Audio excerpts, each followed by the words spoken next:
Hello everyone, welcome back.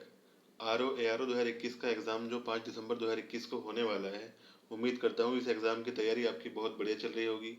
तैयारी के इस क्रम में मेरा जो पर्सनल एक्सपीरियंस है, उसके आधार पर कुछ पॉइंट्स आपसे डिस्कस करने थे, जो कि एग्ज़ाम हॉल में पेपर को सोल्व करने को लेकर हैं।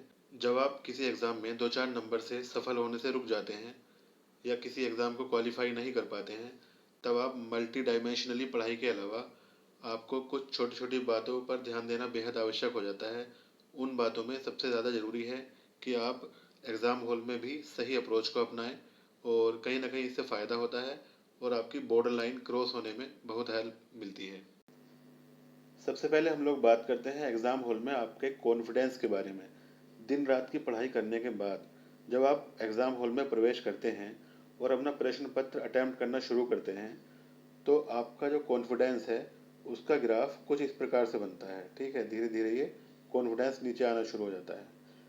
तो जो ये पीक पॉइंट है आपके कॉन्फिडेंस का, तो आप इस कॉन्फिडेंस के पीक पॉइंट को कितनी देर तक एग्ज़ाम हॉल में बना पाते हैं, ये बात निर्भर करती है आपकी एग्ज़ाम को, आपके क्वेश्चन पेपर को अटैम्प्ट करने की अप्रोच के ऊपर। ठीक है, अगर आप सही अप्रोच अपनाते हैं और कहीं भी अपना आत्मविश्वास नहीं खोते हैं, तो ये पीक पॉइंट आपका ज़्यादा देर तक बना रहता है।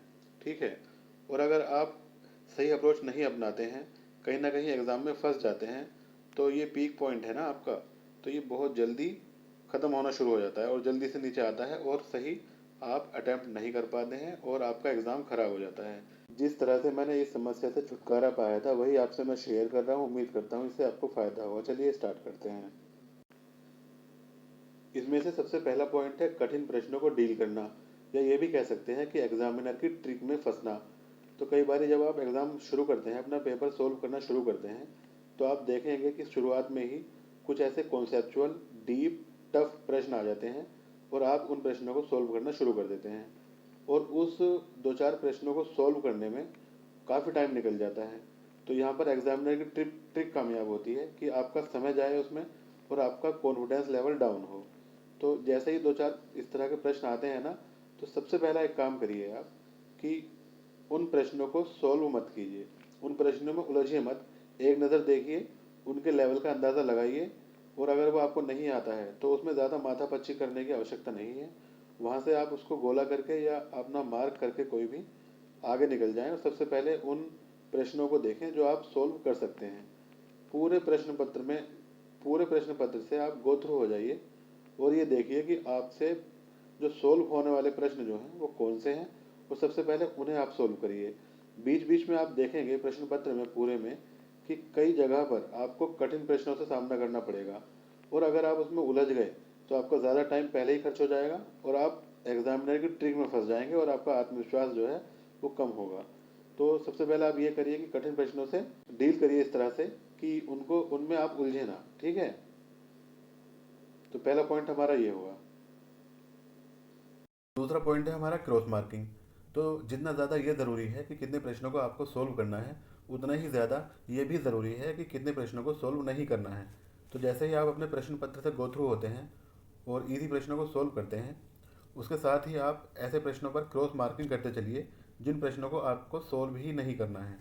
मान लीजिए आपने 20-25 प्रश्न या 30 प्रश्नों को सोल्व नहीं करना है, तो लगभग 1/4 टाइम आपका ये बच जाएगा, और आपको 115-120 प्रश्नों को वही टाइम मिलेगा जो 140 प्रश्नों के लिए मिल रहा है। तो आप इसमें आप अपना टाइम दीजिए। यहाँ क्यों आप बार बार पढ़ेंगे? पहले आप 115-20 प्रश्नों को जो भी आप अटैम्प्ट करना चाहते हैं उनको पूरा अटैम्प्ट करिए, और उसके बाद में अगर टाइम बचता है तो इन प्रश्नों से आप गो थ्रू होइए। हो सकता है कि आपका कोई एक प्रश्न दो प्रश्न बाद में सोल्व हो जाए, लेकिन सबसे पहले ये ज़रूरी है कि आप उन प्रश्नों पर क्रॉस मार्किंग करते चलिए कि ये मुझे नहीं आते हैं। आपको अपना तुक्का यूज़ करना हो या आपको री अटैम्प्ट में कुछ याद आना हो तो वो आ जाएगा बाद में अगर टाइम बचा तो।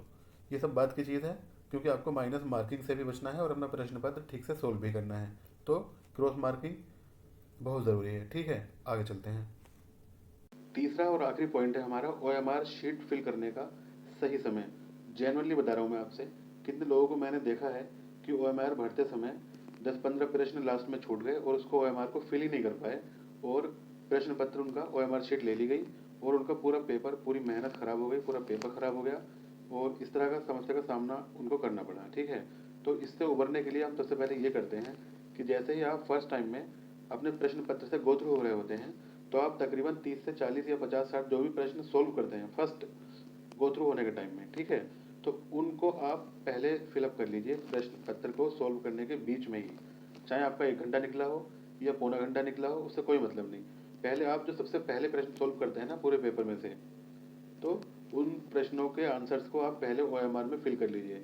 इससे दो चीज़ें होंगी, आपको ये महसूस होगा मैं पूरे प्रश्न पत्र से गो थ्रू हो गया हूँ, और आपका कॉन्फिडेंस लेवल यहाँ से बूस्ट होगा। दूसरा ये होगा कि आप अपनी ओएमआर शीट जो आपने फिल की है ना, उसको लेकर भी आप थोड़ा सा पॉजिटिव हो जाएंगे कि मैं अपनी ओएमआर शीट का काफ़ी जो पोर्शन है उसको फिल कर चुका हूँ।